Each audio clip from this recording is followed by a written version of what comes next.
I'm looking at the great man that you have just behind you in the poster of Adam Smith. And I think, the generation today, we have to think about what he calls a system of natural liberty. Not a system of state capitalism or GDP maximization, but a system of natural liberty. That to me is inspiring and worth talking about. Welcome to the new Enlightenment Podcast from Adam Smith's Panmure House. I'm Adam Dixon. Today, I'm joined by Bryan Cheang.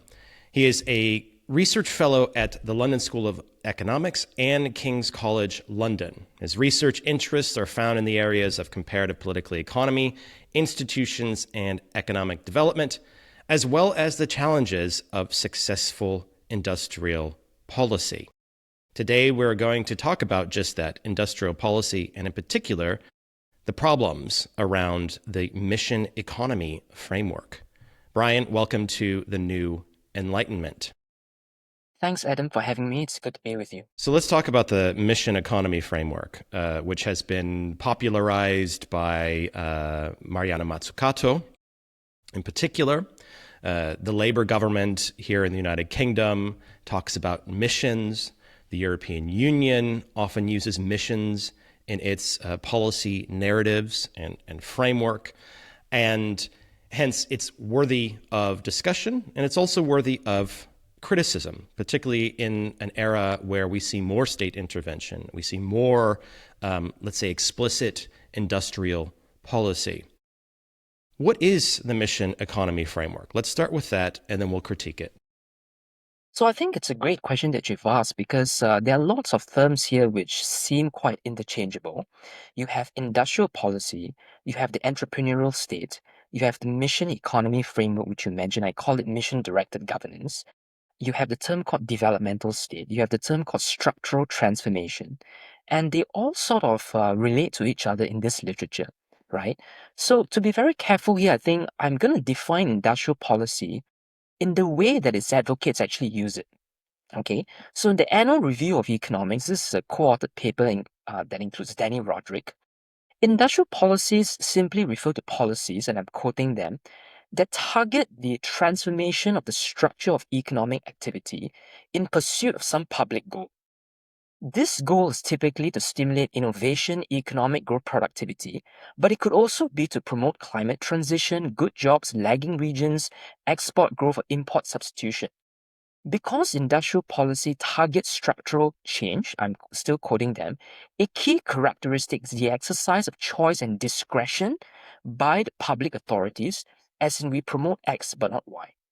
So this emphasis in the last bit is actually very important because there's some implications in terms of the concerns that I have.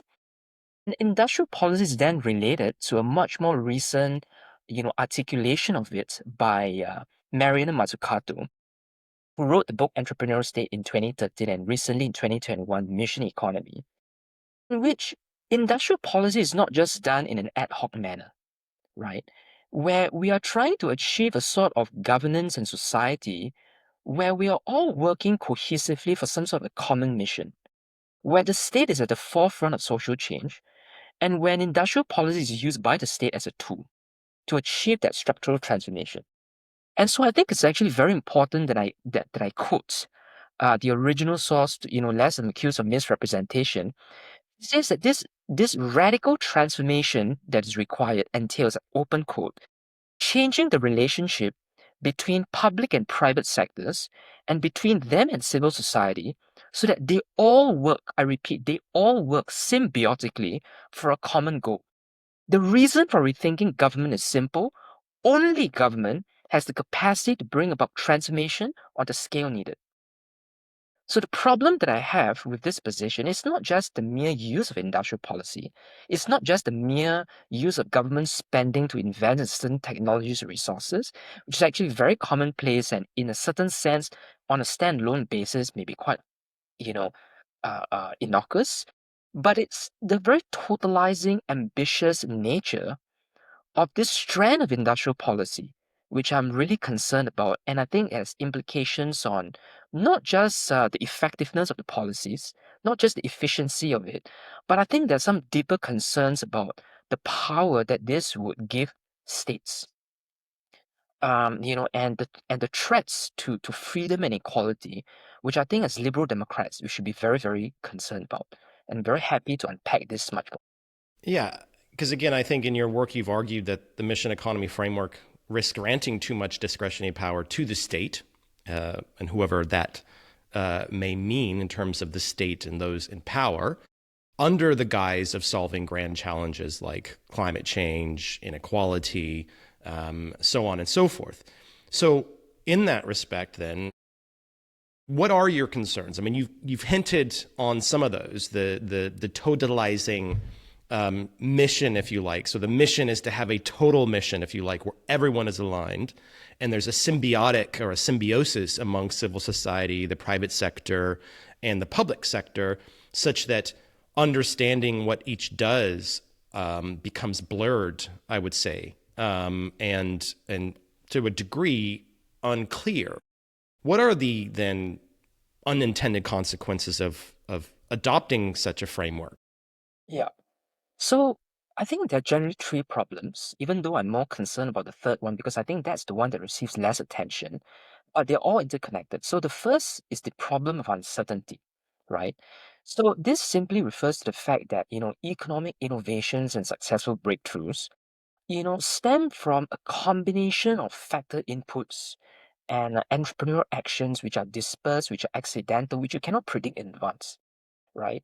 So therefore, what I call the knowledge problem or uncertainty problem, would imply that it's very difficult for governments or the entrepreneurial state, as it were, to replicate industrial success. It's not a matter of like you press a button three times and then poof, you have a successful iPhone. It just stems up from there.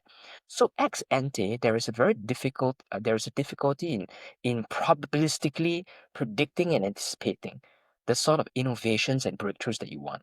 But ex post, even when you have seen a success, right, you may not necessarily be able to causally attribute the success to an action by governments because you do not have the benefit of a counterfactual, because you do not know what would have happened if the government hadn't done X, right? So that's a fundamental evaluative problem that stems from this problem of knowledge and uncertainty. The second problem. Before you go on to the second problem, I think it'd be useful to just kind of give an example. In Mazzucato's earlier work, I mean, and she's mentioned this before, she looks at the U.S. space program, putting a man on the moon, and the mission to do that during the Cold War was an example of the capacity, she would argue, of government to achieve highly technical grand challenges. And this is often used then to kind of underwrite, and it has done for the last 10 plus years, her thinking on the capacity of governments to do such amazing things. We haven't put a person on the moon since then. However, when we look at the space program, we look at the different actors involved. As you mentioned, to kind of attribute a post hoc, this is exactly the causal chain. This is what government did, all these decisions that made it possible for someone to put a person on the moon. And actually, there was a lot of randomness in it. There was a lot of trial and error. And yes, there was a lot of money spent. Let's just be clear about that. And then, let's say, take that example and then try to attribute the commercialization effects, right, from many of the technologies that have come out of the space program is also, again, a particular challenge of how do you attribute that post hoc, right? Because I think, to be fair to Mazzucato in her earlier work on the entrepreneurial state, I think she did a good service in recognizing and popularizing the fact that, no, actually, the state, through defense spending, through government research labs, through these kind of ecosystems of innovation, have supported these major technologies that then have gone on to revolutionize our economies and make some people very, very, very wealthy. She wasn't the first to identify that. That's to be fair. But again, it's that problem of attributing all the different actors and saying it was part of a grand plan, when actually there was a lot of messiness to it.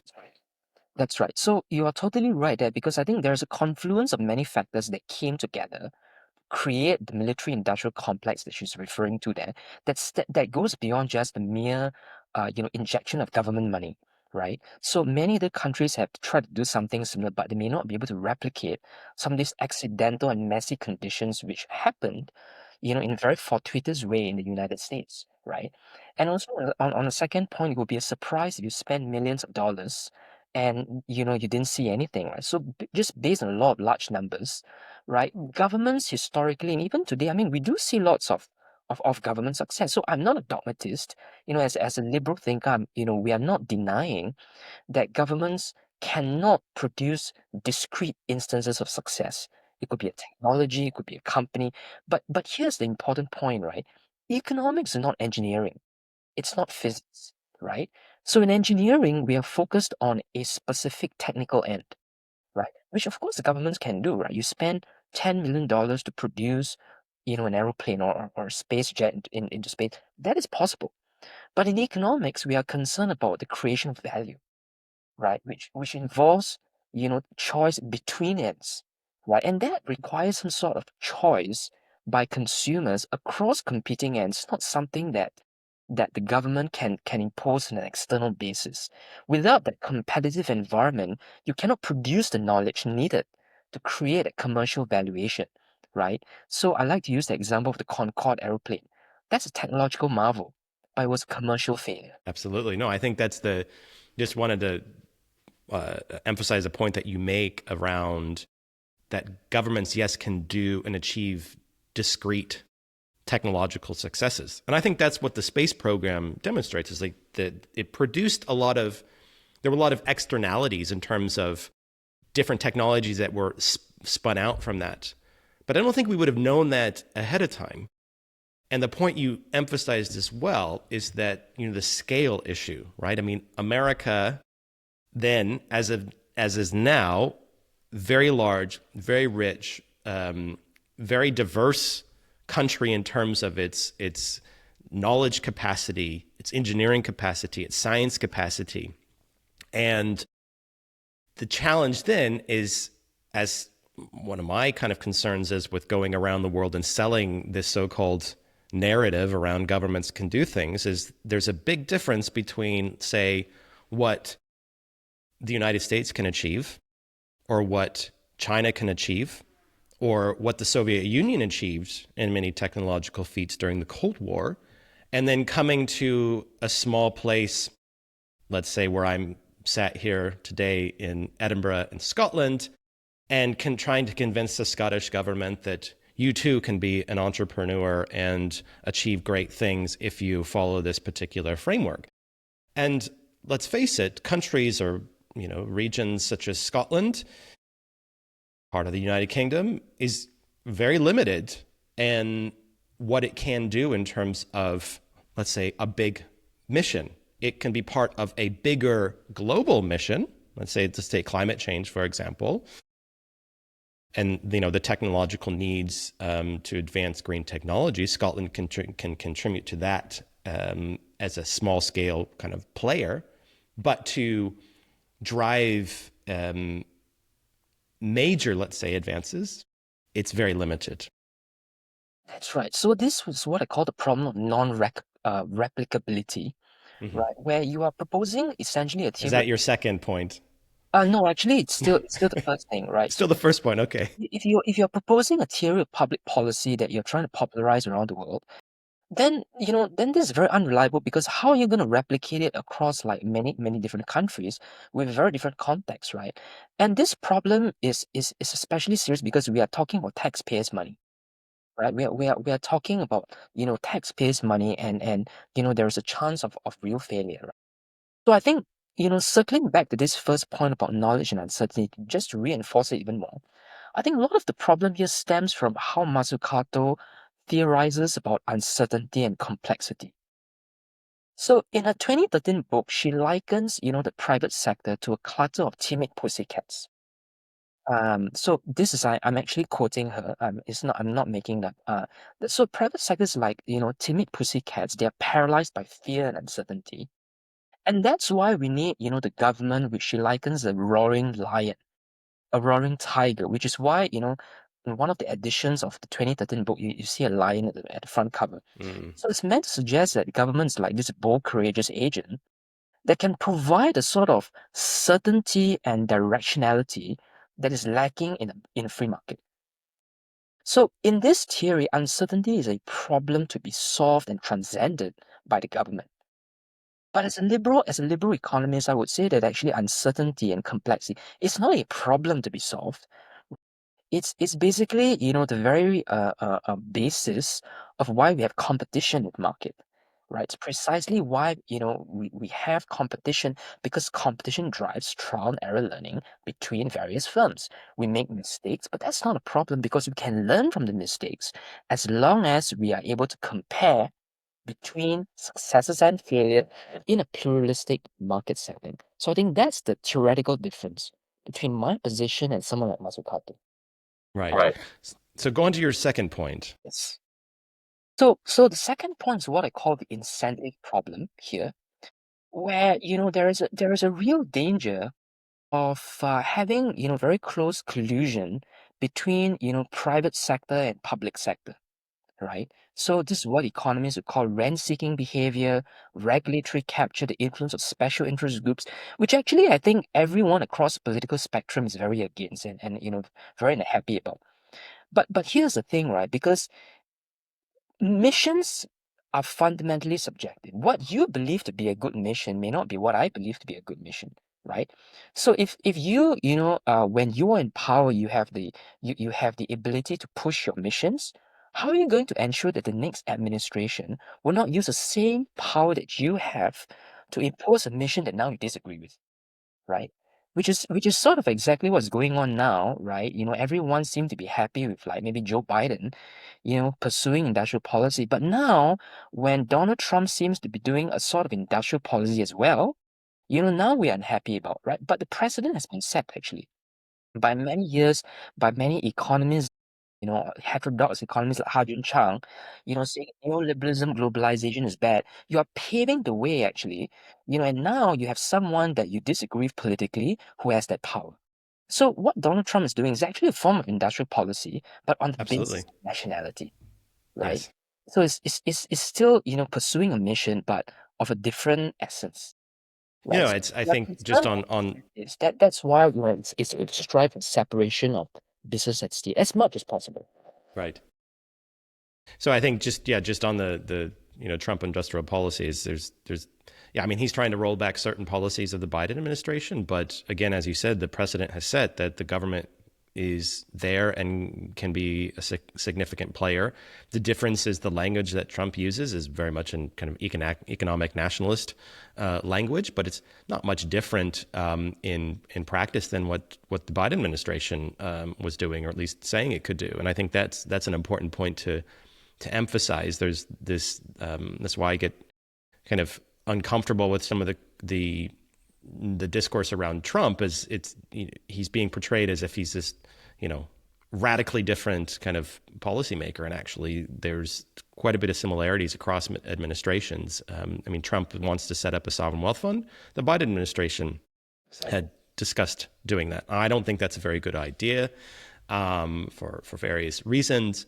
But let's go then to, you had a third point That's in right. your critique.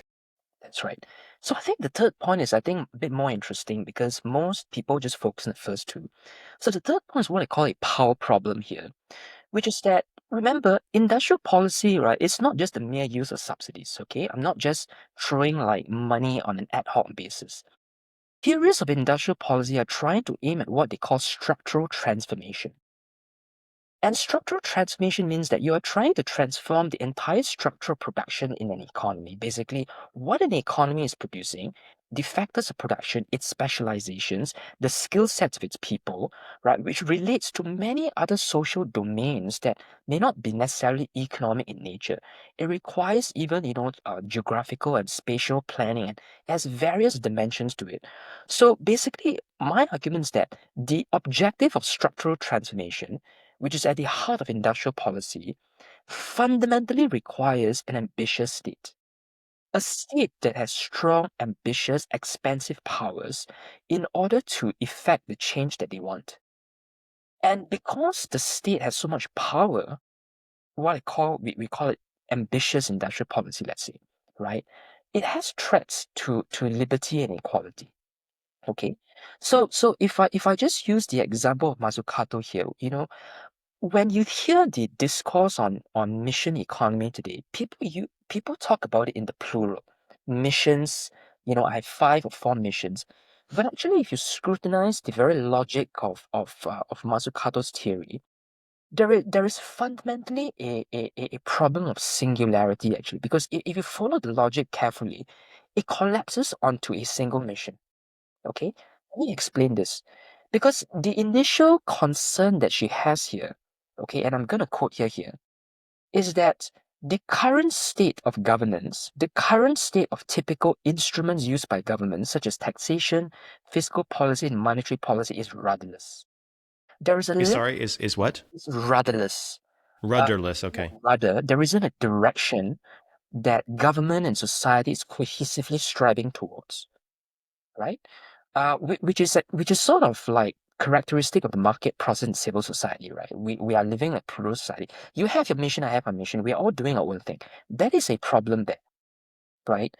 So if that is a problem to be solved, then to solve the problem, you have to then selectively choose some missions over others, right? And taken to its logical extent, one mission have to be prioritized above all, right? Now, if you allow competing missions, then you go back to square one of the lack of a clear direction, right? So on pain of contradiction, she cannot admit that. So on pain of contradiction, the logic, sort of leads you towards like a singularity. Now, but obviously, if you put this point to her and advocates of her persuasion, they will say, "Oh no, obviously, I'm not going to force society to have like one mission. We want debate, reason we believe in that, right?" Then the question is that, how seriously would you actually pursue this logic? Do you actually mean what you say, or is this just a logic that you put out there that you're not going to pursue the logical conclusion, right? So on one hand, you are serious about what you mean, and then you end up in this very illiberal direction, or you don't actually mean what you say, and then in which case, like, why do you write your book?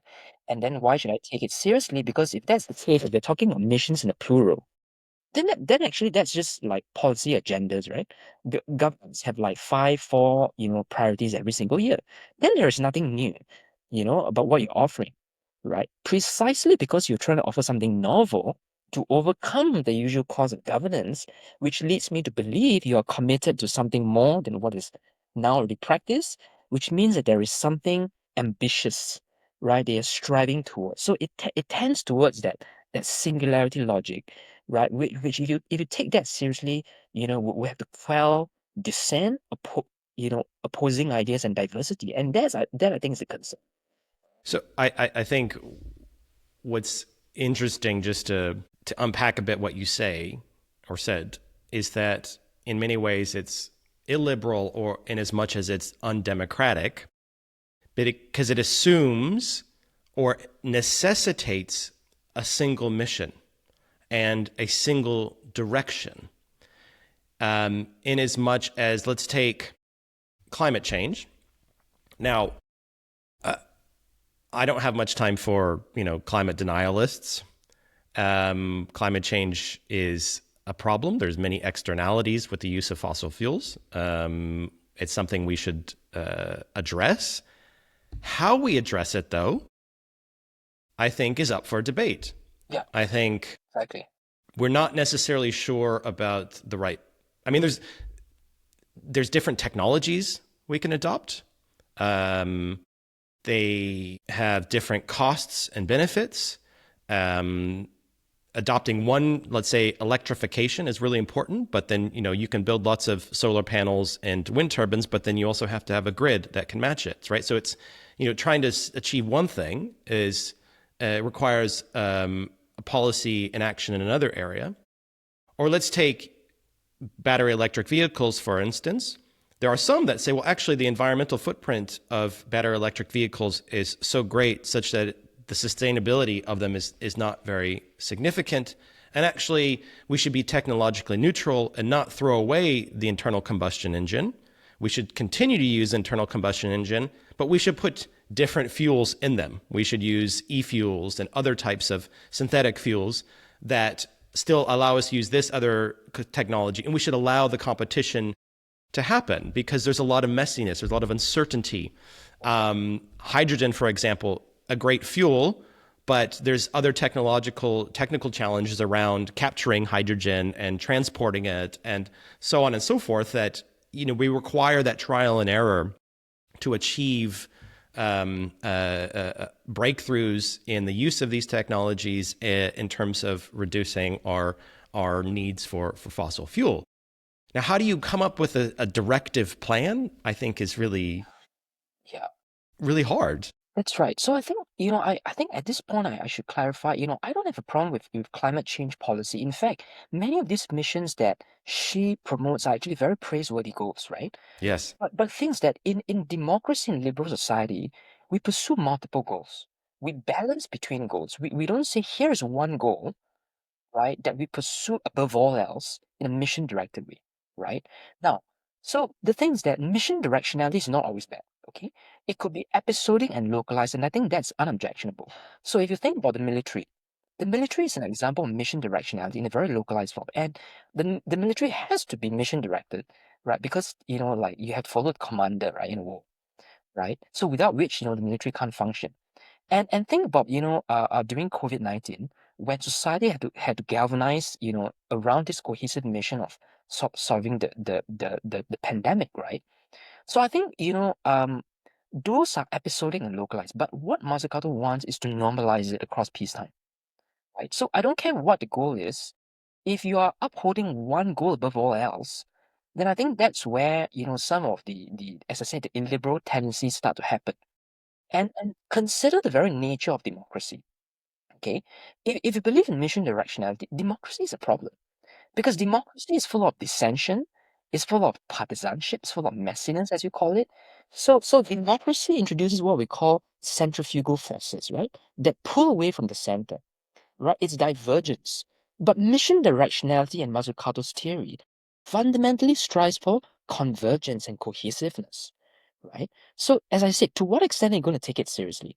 If you're going to take it seriously, then you are going to have to at the very least resist, right, some of the centrifugal forces that dissension and open debate brings about, right? So which is why it's very ironic, because if you read some of her stuff, she says, oh, we believe in open dissension and democratic debate. So there is explicit like acknowledgement of that, but there is a catch-22 that I don't think can be very easily resolved, which is why I think a lot of what I'm trying to do is to show the incompatibility, right, between some of these opposing forces.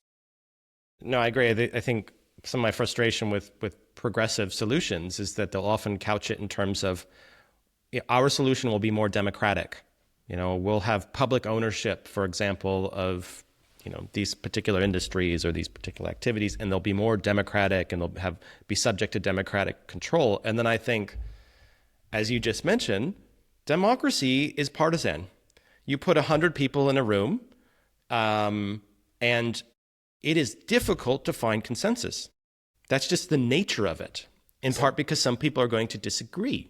That doesn't mean that you can't come to a consensus, that we should follow a particular path or we should take particular steps to achieve particular goals. But the assumption that something is going to be necessarily more democratic and hence more legitimate, I find to be a bit of a stretch, because again, it assumes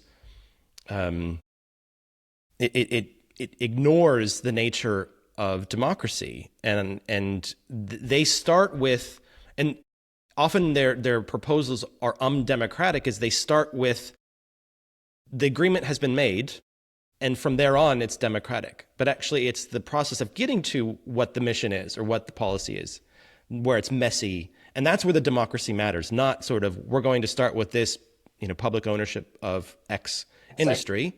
And, we agree that it's that. It's like, well, how do you get to the agreement? It's this, they're not allowing for the organic,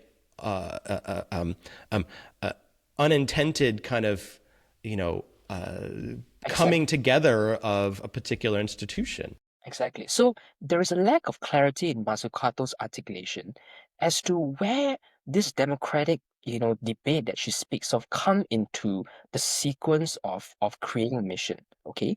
So if you first preset the mission that you want, and then you have democratic debate, then democratic debate is just rubber stamp of the mission that you've already pre-selected. It makes a Yes. mockery of democracy. If you're Yeah. going to have the mission after democratic debate, then there is no hope of actually achieving it because the democratic process is going to pull people apart in multiple ways. And if I may just expand this a little bit more, democracy is fundamentally a system of balancing between trade-offs. Okay. So the concept of trade-offs, which is linked to opportunity costs, is not just central to democracy, it's at the heart of economic theory. Right? Econ 101, we talk about opportunity cost. But I just want to quote here, according to Mazzucato in 2020, her 2021 book, uh, opportunity cost is a problem. Okay. She says that when you are trying to pursue grand missions, right, we have to reject an obsession with the cost of our public services. The discourse that we have today, which is too obsessed with cost, which is the assumption that if we spend more in one area, we have to spend less in another. But that's just opportunity cost, right? Which is a part of life. It's part of Econ 101, right? So if I take it seriously, it means that cost considerations are secondary to achieving the mission. So the allocation of budget comes after, and I'm quoting her now, to be formulated, open quote, to help fulfill the mission to which it's allocated, whether it's putting a man on the moon, eliminating homelessness, or building a carbon neutral city. In other words, close quote, accomplish the mission even at exorbitant cost. So if so I'm not sure what this theory is. It's a repudiation of Econ 101. Democracy and Econ 1. No, and I think it goes back to the example of the United States. The US Defense Department can go to a bunch of defense manufacturers and say, we want you to put a nuclear power plant on a submarine. We don't Yeah, care how much it costs, just do that's it. that's But right. it's a very discreet project. And again, the scale and scope of the US economy and its ability to finance that is greater than most countries have the capacity to. And also in the case of the United States, there's limits to it. Let's be clear. There's not a magic money tree, despite what modern monetary theorists would tell you. Chickens come home to roost eventually, and there are opportunity costs. You spend more on defense, that means you're spending less on welfare, for example. For the critique that American administrations have made vis-a-vis Europeans and defense spending is that, oh well, the Americans, we're the ones that are paying for your defense, so you can have your generous welfare states. And to a certain degree, that's true. I mean, the amount of money that, say, Germany or the Netherlands has saved in the last couple of decades is in the billions, right? And that billions has been spent on providing welfare benefits and spending on education, all these great things. And now you're seeing those debates happening in European parliaments where it's, oh, we need to increase defense spending. Where are we going to cut? Exactly. Right? They're not going to, and there's limited capacity to raise taxes because taxes are already typically quite high. Right? So, these are all opportunity costs. This is economics 101. And at some point, you have to make those decisions. And yes, we want to solve these big challenges, but we need to think about, well, what do we want to prioritize? And that's a democratic debate that has to happen. That's right. And yeah, so at this point it's very important that, I don't want to misrepresent anyone I'm criticizing, which is why I'm always very careful to read, and check, what the opposing side is actually saying. So to be fair to Mazzucato and others like her, they claim here, right, that we are not trying to replicate the old form of industrial policy, which is merely that of picking winners and losers. We select a mission or a company or a technology, and then we just throw out billions of dollars into it because obviously that has failed. We want a new approach, right? So if I may just very quickly quote her here, she says, if the government's going to act as an investor of first resort and steer an economy towards meeting goals, of course it will need to make bets and pick winners, but it should pick a direction and within that direction take a wide portfolio approach. In other words, not pick one technology or random sector or even type of firm, but a direction that can foster and catalyze new collaborations across multiple sectors and have a key spill over the growth of firms, so on and so forth. In a sense, not about picking winners, but picking the willing. All right, picking the willing. So I've often reflected deeply on what this paragraph actually means to really unpack it. And I'm sorry to tell you, it sounds pretty incoherent actually. It sounds good, but it's incoherent, it can't be operationalized. Let me explain why. First of all, you're saying, okay, we want a wide portfolio approach, which I suppose she means we want some level of experimentation, trial and error, but that comes after the direction has been picked. All right. So it's like saying, okay, all of you can drive different cars, you have different styles of driving, use different maps, different routes, but we all end up, at the foot of the Eiffel Tower. Okay. So that's actually the issue. It's experimentation within a box that you have first pre-chosen. And actually, let's reflect on the last sentence because she says we don't want to pick winners because we know that's bad, but we just want to pick the willing. So I believe what she means, right, is that she wants to catalyze, public-private collaborations, right, between government and private sector to create positive externalities. The thing is that there's nothing preventing these partnerships from happening anytime, right? People are free to strike up these collaborations anytime. So when you say you want to pick the willing, if one is willing, they don't have to be picked, right? If you are going to pick someone when this individual or company is unwilling to go that direction, then your picking will not just be picking. Your picking will entail more than just picking. You entail some level of inducement, social pressure, in extreme cases, coercion. Right, which is why at this point, that's why in the paper I published, which you have referred to, I use up historical examples because this is not just a theoretical issue. It's a real thing that has happened.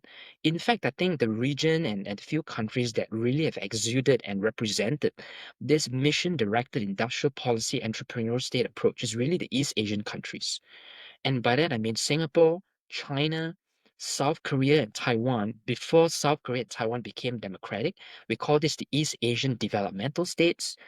These countries really exemplified mission directionality. And the common denominator behind all these countries, they were all authoritarian dictatorships.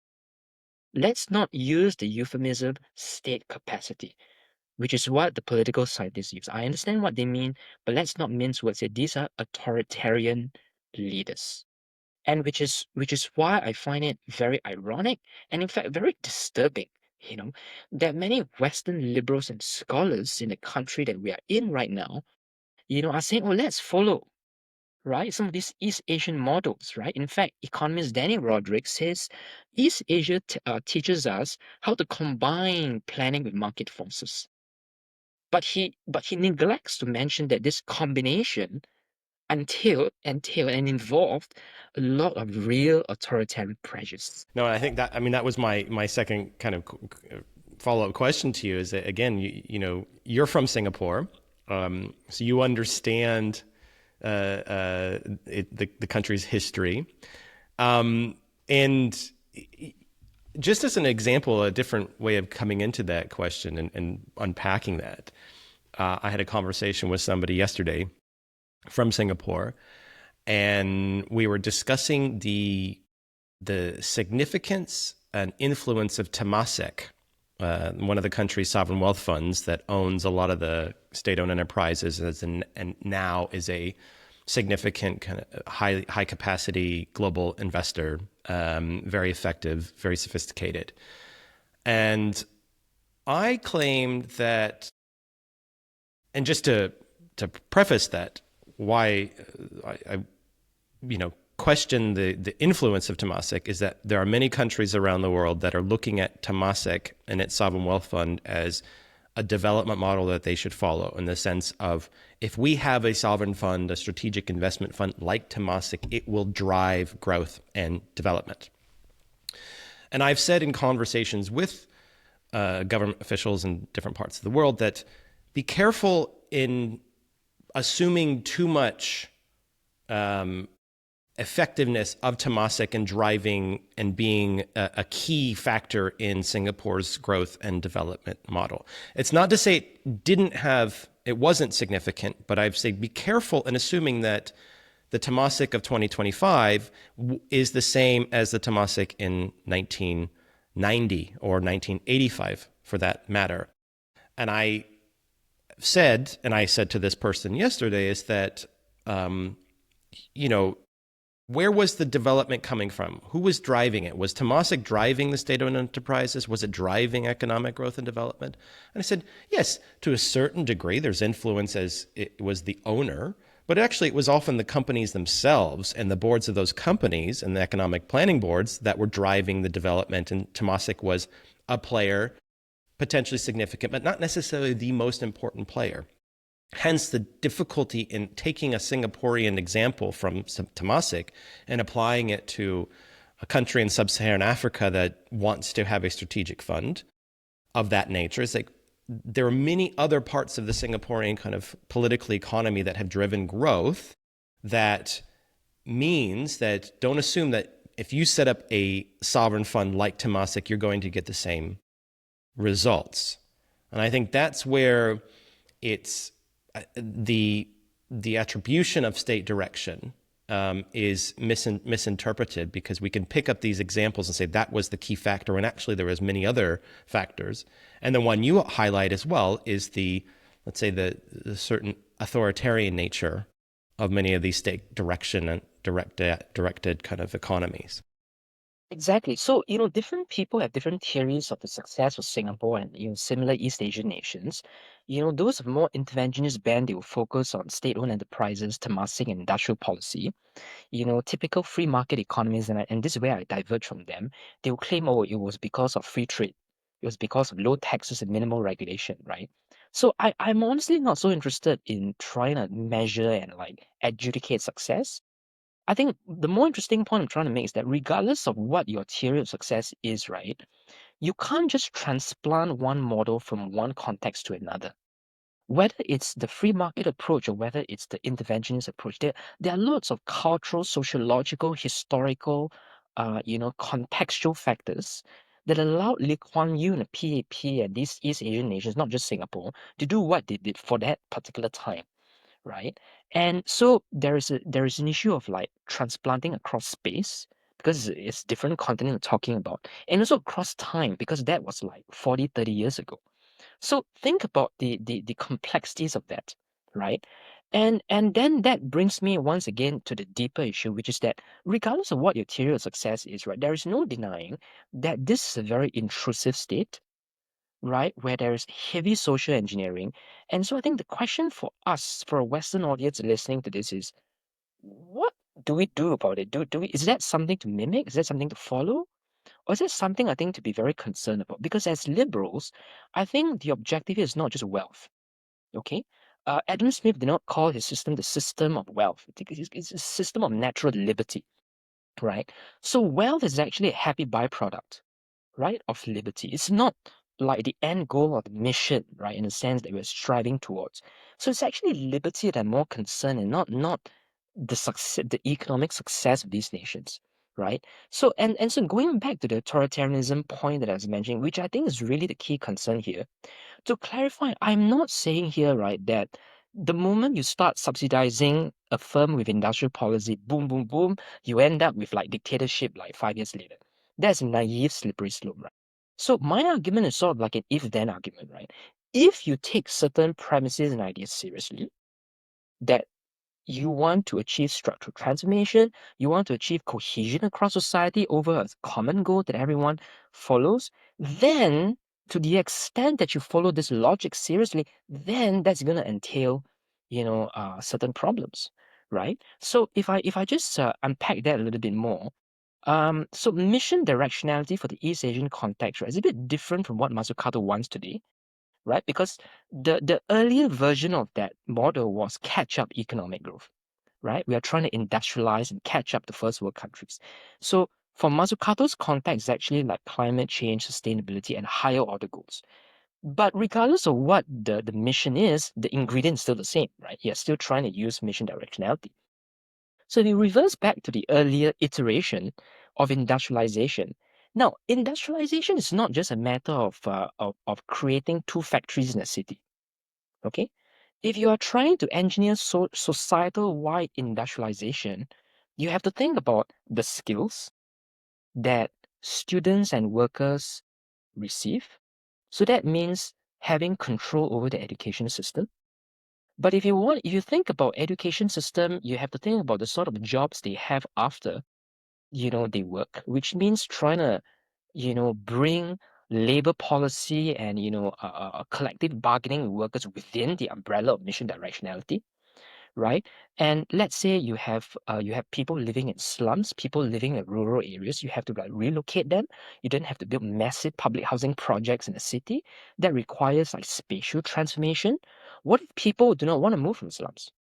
You have to literally evict and forcibly remove them, which is exactly what happened in many of these East Asian countries in Singapore, where this industrialization rested on violation of property rights, where the state had to literally, close basically and shut down, the slums, right? Because we are trying to move and jumpstart the modern economy, right? We can't leave these traditional sectors there, right? Because it does not cohere, right, with that modernistic mission that you want, right? So it's not just an economics thing, right? It spills over into the social domain. It spills over into urban planning, into the regulation of space.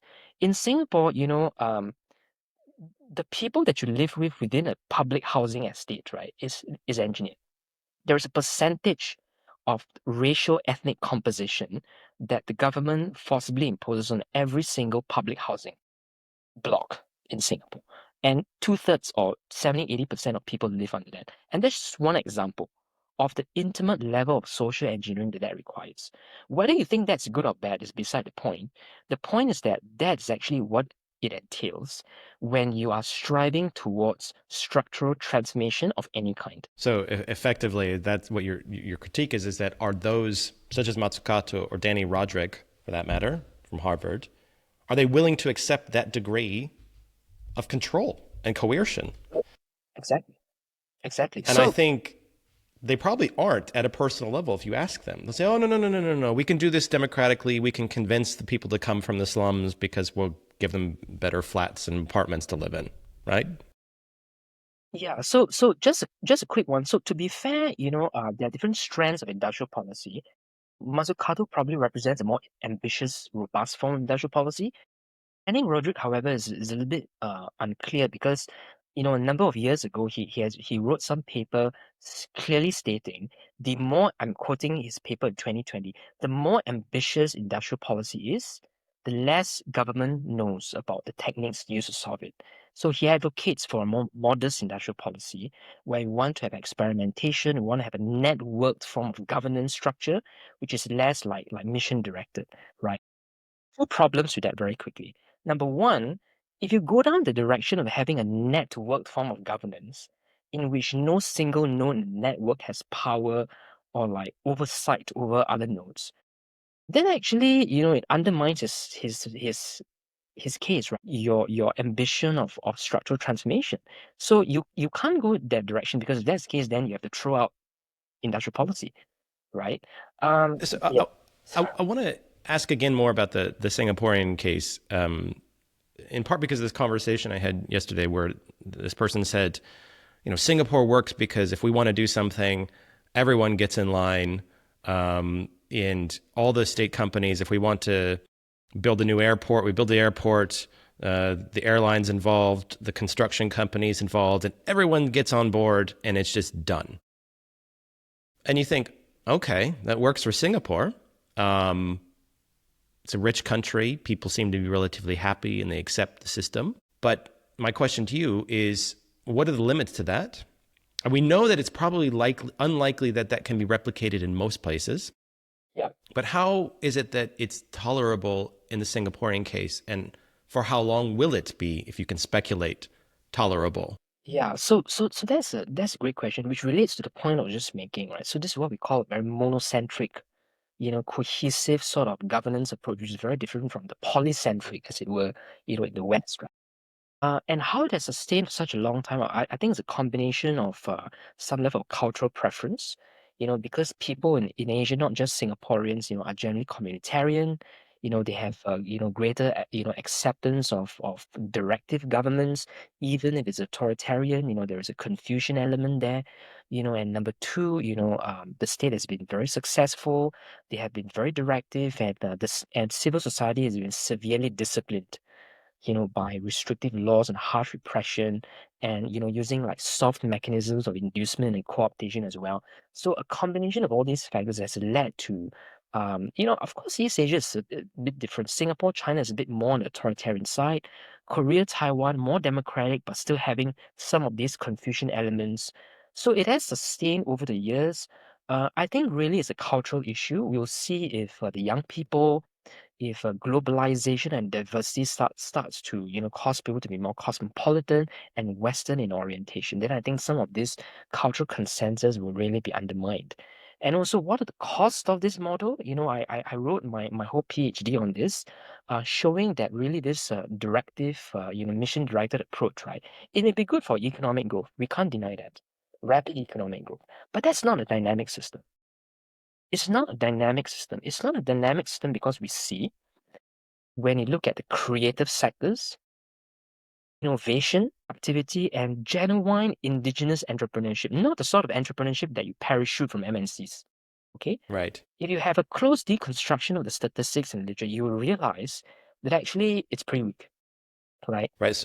And I Eh, just quickly say South Korea and Taiwan, their creative industries actually picked up after they transitioned to democracy, which created a level of dynamism. Right. No, that was the example I wanted to bring in on South Korea is that, well, let's preface it first by saying what are the innovations coming out of Singapore? Because Singapore's success is because it's an entrepreneur economy in Southeast Asia. It provides services. It connects. It is engineered such that it can take the best of globalization, leverage that, and enhance that.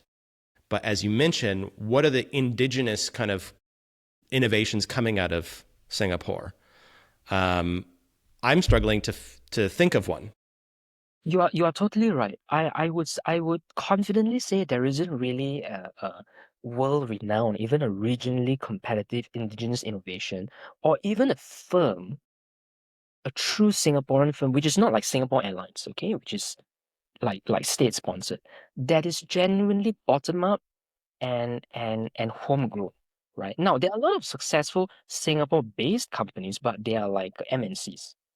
But talking about a local Singaporean entrepreneur actually like starting out on his own, risking it in the free market and becoming big, that's rare. We call that unicorns, right? Tech. I mean, that's rare. And if I talk to venture capitalists, I talk to people, I mean, they have told me, right, this is not an ecosystem that's conducive to that, because a lot of young people, so we talk about social dimension, right? They are much more inclined to stable jobs, to stable pathways, right? Rather than the open-endedness and uncertainty of a liberal and free society. And that's not a coincidence, is a result of mission directionality. And if we think of, I think, I've like to use this example, and I've said this before, is what's so fascinating about South Korea. And again, I think it's because there's a more liberal democratic tradition, is that you look at K-pop or K-drama, these kind of creative industries, they're taking the world by storm. And yeah, K-pop is this kind of fusion of hip hop, dance, and rap, and all these other kind of forms, but they come together and almost created a new industry that, yeah, there's a bit of industrialization behind the K-pop industry and the factories, if you like, that produce these groups. But there's still that level of that creativity, that creative spark that comes out of South Korean society that you don't see elsewhere in Asia, right? I mean, you see attempts to recreate that, but not to the degree that South Korea has done. Exactly. And this really goes back to the very concept of creative destruction, which is at the heart of economic innovation, right? And remember, without destruction, there is no creation, right? You need two sides of the coin to go hand in hand. right? So in a dynamic environment which is liberal, democratic, you mentioned South Korea, there is a real uncertainty and open-endedness, right? Where there is a chance of failure, there is a chance of bankruptcy, but because you have that, you have then these innovations springing up like a phoenix from the ashes, right? But the problem with going back to Mazzucato, they want creation without destruction, right? Because when you elevate the entrepreneurial state above all else, then you try to get the entrepreneurial state to create, but it itself cannot be destroyed, right? It is resistant to destruction because it's fundamentally monopolistic, right? In fact, we could go one step further and say that the state could itself be a destroyer, right? It could itself be a creative destroyer, which is the real concern. So creative destruction at the heart of the discussion. The final question, because we're running out of time. We live in a world that's much more state-directed. State ownership is growing. State capital is manifest. We mentioned the U.S. political economy, and Donald Trump is doubling down on industrial policy in different ways than, say, the Biden administration, but using more muscular forms of statism through trade protection, so on and so forth. This is not unique to the United States. If we look at Europe, we look at the United Kingdom, and many are, one of the drives to do this is, well, China's doing it. They're mercantilists. Why shouldn't we? But the effect is that global capitalism is becoming global state capitalism. In your perception, what are the risks to this? What are the limits? And is this something that will drive down growth ultimately and suffocate innovation? Or, as some would argue, it's what we need to have the scale necessary to build the next generation artificial intelligence economy, the next generation of clean energy? And what are the limits? What are the risks? So it really depends on how you define success and what you're trying to achieve. On a short-term basis, authoritarian states, directive states can be very successful. They can achieve growth. They could maybe get a head start in the race for technology and AI and all that. But I'm confident that in the long run, that free and open societies are always superior. Superior in multiple sense. Superior in terms of its ability to sustainably, in a sustained way, create innovation. Create space for people of diverse viewpoints to live side by side with each other. So that's the cosmopolitan argument. It's not just achievement of material ends, but you have a pluralistic society in which people who may otherwise disagree with each other politically, who are able to live in peaceful social cooperation with each other. So it's about liberty and pluralism, which I think is very important. And I do echo, the belief that, in the long run, right, free and open societies will win in that sense, which is why we even see like China, who are supposed to, like leapfrog the United States and the West, starting to have real internal issues, which has then now called forth greater authoritarian, pressure by Xi, which is why, at this point, I have to say, you may ask what's the solution? How do we go forward? I'm looking at the great man that you have just behind you in the poster of Adam Smith. And I think, the generation today, we have to think about what he calls a system of natural liberty. Not a system of state capitalism or GDP maximization, but a system of natural liberty.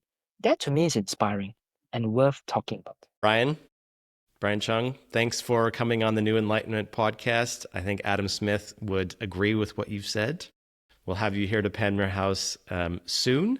And thanks for your insight, and keep doing what you're doing. Thank you very much. You too. You have been listening to the New Enlightenment podcast from Adam Smith's Panmure House. If you found this interesting, please consider subscribing and sharing. If you would like to learn more about Panmure House, please go to our website, panmurehouse.org. Thanks for listening, and until next time.